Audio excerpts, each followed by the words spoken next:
अपना घर फैमिली चलाता था। एक बार उस ड्राइवर ने अपने मालिक को कहा, सेठ को कहा कि सेठ जी, आई एम डूइंग जॉब, आपके यहां मैं जॉब कर रहा हूं, लेकिन खर्चे बढ़ गए मेरे। सैलरी जो मिल रही है मैं आई कांट अफोर्ड, अब मेरे बच्चे हैं, ये सब मैं नहीं कर सकता। मेरे मन में एक प्लान है, आप मुझे अगर कुछ हेल्प कर दें। बोले क्या? कि मेरे पास कुछ पैसे हैं, मैं खुद अपनी एक गाड़ी खरीदना चाहता हूं। इसका मतलब ये ना लगाएं कि मैं आपके यहां से जॉब छोड़ दूंगा। मैं आपके यहां जॉब करता रहूंगा, मैं आपका ड्राइवर रहूंगा, बट मुझे कुछ पैसे की हेल्प आप कर दें तो मैं एक अपनी पर्सनल गाड़ी ले लूं। पुराने समय पे लोग बहुत ईमानदार होते थे और इन चीजों को नहीं सोचते थे, ऐसी ज्वेलसी नहीं होती थी।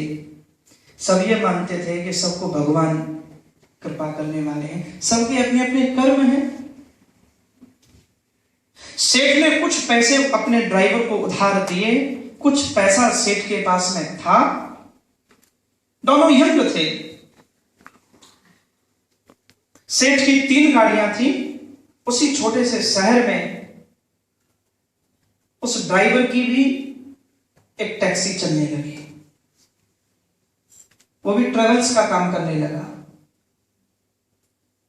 धीरे धीरे उस ड्राइवर ने तरक्की की। एक गाड़ी जब हो गई तो उसने सेठ का लोन चुका दिया, फिर दूसरी गाड़ी खरीद ली। 1-1.5 साल के बाद ऐसा हुआ, उसका काम अच्छा चलता गया, फिर तीसरी गाड़ी खरीद ली उस ड्राइवर ने, फिर चौथी गाड़ी खरीदी, फिर 5वीं गाड़ी खरीदी। सेठ के पास 3 गाड़ियां थी, लेकिन अब ड्राइवर के पास 5 गाड़ियां हो गई, छोटे से टाउन में। लेकिन ड्राइवर ने एक काम किया, अपने सेठ के यहां से जॉब नहीं छोड़ी।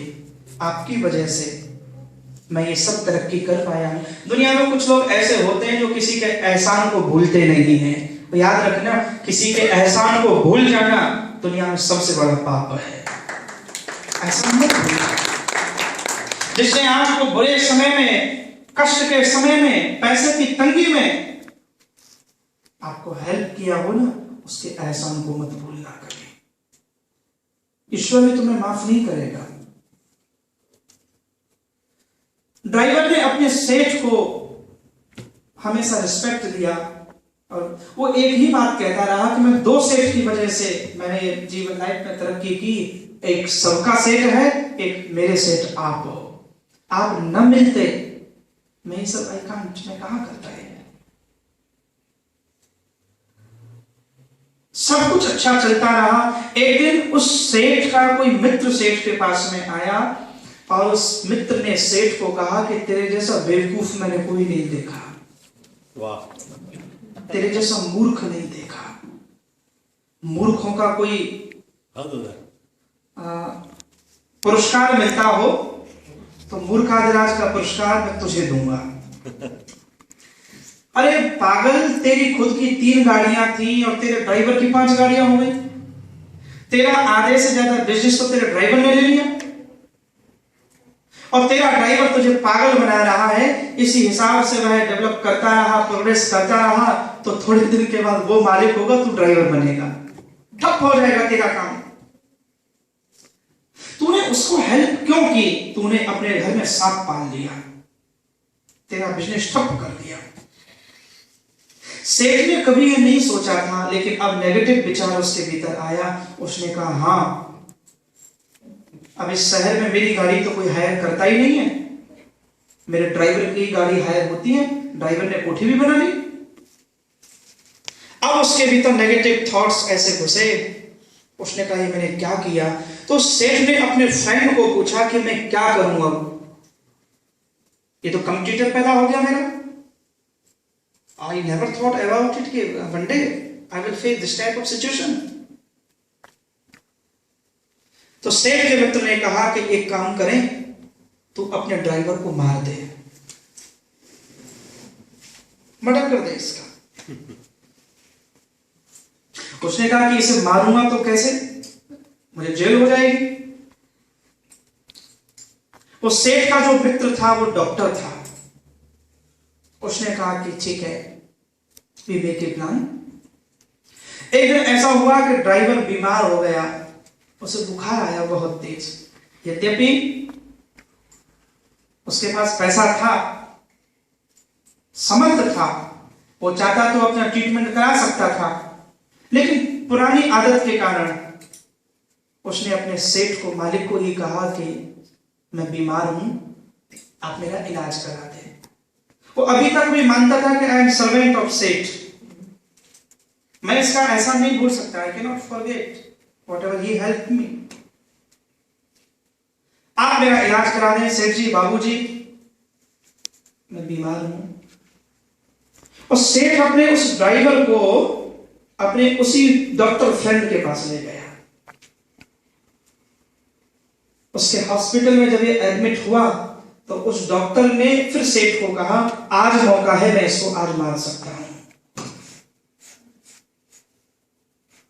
We have no need to another plan कि हम इसे अलग से कुछ करें। आज मैं डॉक्टर हूं, ये पेशेंट है, मैं इसको पॉइजन का इंजेक्शन लगा देता हूं, किसी को पता नहीं चलेगा, ये मर जाएगा और इसका सारा हमें मिल जाएगा। ड्राइवर बेचारा निश्चिंत था, वो अंदर बेड पे लेटा हुआ है। उसने सपने में नहीं सोचा मेरा सेठ, मेरा मालिक ऐसा करेगा। और उस डॉक्टर ने पॉइजन का इंजेक्शन लगाया, थोड़ी देर में वह ड्राइवर मर गया। छोटे छोटे बच्चे थे उसके बेचारे, ये बात किसी को पता ना चले। उसकी सारी गाड़ियां ड्राइवर की सेठ को मिल गई, उसकी प्रॉपर्टी मिल गई। सेठ बड़ा खुश हो गया, मैंने बहुत अच्छा काम किया। 6 महीने के बाद में कुछ ऐसी घटना घटी, वो जो डॉक्टर था वो भी एक एक्सीडेंट में मर गया, डॉक्टर की भी डेथ हो गई। अब ये जो सेठ जी थे, यंग थे। 1 वर्ष के बाद सेठ जी के घर में बेटा हुआ, बड़ी खुशी मनाई, मेरे बेटा हुआ। गांव में खूब उत्सव हुआ, सेलिब्रेशन हुआ। सेठ के उस अपराध के बारे में किसी को पता नहीं चला कि इसने पैसे के लालच में अपने डॉक्टर फ्रेंड जो मर गया उसके साथ मिलकर अपने ड्राइवर को पॉइजन का इंजेक्शन लगवाया था। सेठ ही उस ड्राइवर का हत्यारा है, किसी को नहीं पता चला। सेठ के घर में बेटा हुआ और कब वह बेटा 18 वर्ष का हो गया, 20 वर्ष का हो गया, सेठ के बराबर खड़ा हो गया, ये पता ना चला। सेठ सारी बातें भूल गया। फिर उस बेटे की शादी का समय आ गया। सेठ जी हंसी खुशी अपने बेटे को घोड़ी पर बिठाकर दुल्हन देने के लिए गए। बेटे की शादी हुई और शादी होकर दुल्हन को लेकर ये लौटे। बहू घर वापस आई थी कि सेठ के जवान बेटे की तबीयत खराब हो गई अचानक, एकदम गिर पड़ा बेटा। उसके माथे पर दूल्हे का सेहरा रखा हुआ था, एकदम गिर पड़ा, पछाड़ खा ली उस बच्चे ने, वोमिटिंग हो गई उसको। बेड पे आ गया, डॉक्टर बुलाया गया, शहर के सारे डॉक्टर आ गए। जितना इलाज करते गए हालत बिगड़ती चली गई और 4-5 घंटे के बाद डॉक्टरों ने सेठ को कहा कि हम सॉरी, अब हम कुछ नहीं कर सकते, आपका बेटा किसी भी क्षण ईश्वर को प्यारा हो सकता है। 1-2 घंटे शायद किसी ने इमेजिन नहीं किया कि ऐसा भी हो सकता है। 4 घंटे पहले जिसकी शादी हुई, कल जिसकी शादी हुई, पर वो लड़का आज डेथ होने वाली है। डॉक्टर ने कह दिया कि नहीं, हम कुछ नहीं कर सकते। सेठ अपना माथा पकड़ के चारपाई के पास बैठा हुआ है, उसका जवान बेटा है, वो चारपाई पे लेटा हुआ है, सब लोग रो रहे हैं। एक लड़की है जिसकी अभी शादी हुई है, now she is going to be, विधवा होने के लिए जा रही है। एक रात भी उसको नहीं हुई। शेख जिस समय रो रहा था, अचानक वो जो लड़का चारपाई पे लेट रहा था ना, वो खड़ा हो गया और अपने पिताजी के कंधे पर हाथ रखकर उसने कहा कि सेठ जी, मुझे पहचाना आपने? Did you recognize me? Who am I? सेठ ने कहा, तू क्या कह रहा है? You are my son. You are calling me सेठ? I am your father. मैं तेरा पिता हूं, तू मुझे पिताजी बोलता था, पापा बोलता था, तू क्या कह रहा है? You are calling me सेठ जी? क्या हुआ बेटा तुझे? और उस बालक ने फिर दोबारा कहा कि सेठ जी, नहीं पहचाना मुझे आज? सेठ ने कहा, नहीं, तू मेरा बेटा है। उसने कहा, बेटा तो हूं, मैं आपका वही ड्राइवर हूं जिस ड्राइवर को आपने जहर का इंजेक्शन लगवा के मार दिया था ना, वही ड्राइवर आपके घर में बेटा बन के पैदा हुआ हूं। और आज ऐसा दुख तो मैं देकर जाऊंगा, आज ऐसा कष्ट देकर तो मैं जाऊंगा, पूरे जीवन जवान बेटे को खोने के दुख से उबर नहीं पाओगे। सोचा था तुमने ये होगा कि मेरा बेटा अपने जवान कंधों पर मुझे शमशान तक पहुंचाएगा, लेकिन अपने जवान बेटों को अपने बूढ़े कंधों पर तुम शमशान पहुंचा कर आओगे। पूरे जीवन इस दुख से उबर नहीं पाओगे, क्योंकि जो कर्म किए हैं ना, वो एक दिन भोगने पड़ते हैं।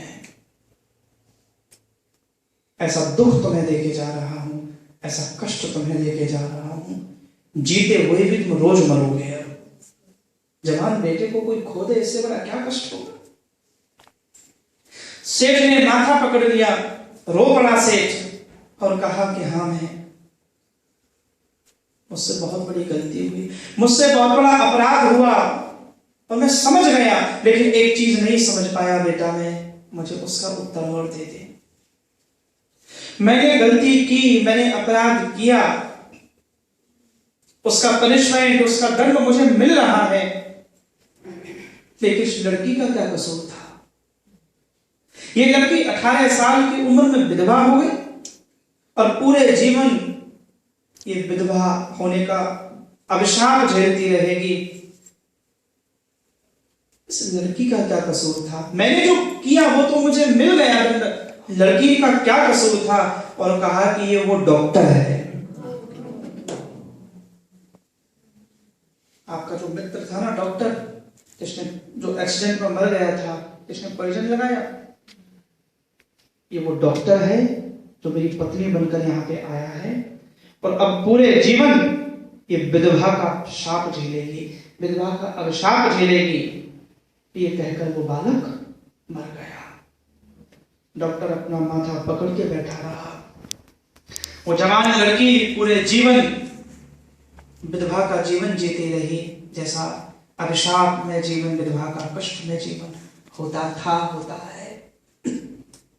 पूज्य श्री डोंगरे जी महाराज ने ये बात एक बार सुनाई थी, सत्य घटना थी ये, इसलिए भाई बहन बिल्कुल स्मरण रखना, आप जिसके साथ जैसा करने जा रहे हो ना, वो आपके साथ जरूर होगा।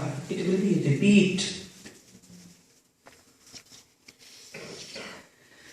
इसलिए याद रखना कि कितना भी कष्ट आ जाए, कितनी भी परेशानी आ जाए, आपको भूखा रहना पड़ जाए, भूखे रहकर मर जाना ये ज्यादा अच्छा है किसी की थाली की रोटी छीनकर अपनी छला को मत शांत करना। किसी की थाली मत छिना है।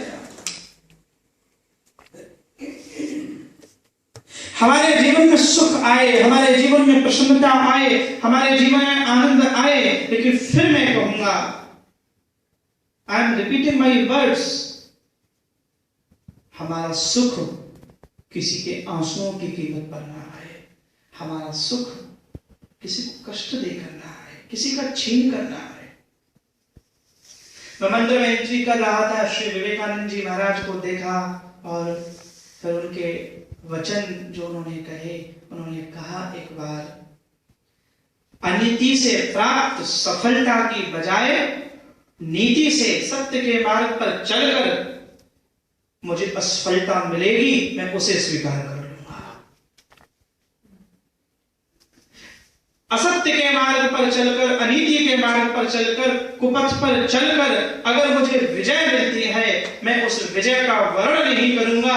सत्य के मार्ग पर, संकल्प के मार्ग पर, परमार्थ के पथ पर चलकर मुझे हार मिल जाए, मुझे पराजय मिल जाए, मैं उस पराजय को स्वीकार करूंगा, क्योंकि असत्य के पथ पर चलने से मेरी आत्मा मर जाएगी, सत्य के पथ पर चलने से मेरी आत्मा अमर हो जाएगी, मैं स्वयं की नजरों में ऊंचा उठ जाऊंगा।